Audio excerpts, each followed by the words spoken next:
پرسیاری 27 السلام علیکم چۆن بتوانم بەشدار بم لە خوێندنی شەرعی ئیسلامی لە ڤیددیوەک مامۆستا باسیەکە بەڵام نەمزانی چۆنە و چۆن پەیوەندی پێوە ئەکرێت بچۆرە سایتی زادی سایتێکمانەیە بە ناوی زادی ڕێمان لە ئینتەرنێت بنووسە زادی ڕێمان دێ نووسراوە سایتی زادی ئەنج نووسراوە تۆمار خوێندکار ئەو جۆرەشتانە ئاوە نووسراوە لەوێەوە چیتە ناوە ئیمەیلە گەنووسی کۆدە گوەرەگری دوایی بە قوتابی ئەوێ لە یەکی حەوت ئیمتیحانی ئەو کەسانەیە کە نزیکی زیاد لە 600 کەس ێستا داوای کردو ببێ بە قوتابی لە یەکی حەوتە بە پشتیوانی خۆی پەروەردگار لەوێشە دیسان کاتەکە دیاری کراوە بە کاتی نازام نۆی کوردستان تا چەندە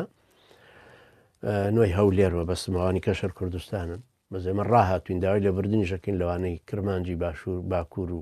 ڕۆژهڵاتیەکان ماڵین کوردستان و بەستیشمان هەر باشوورەکەیەتی لەوێ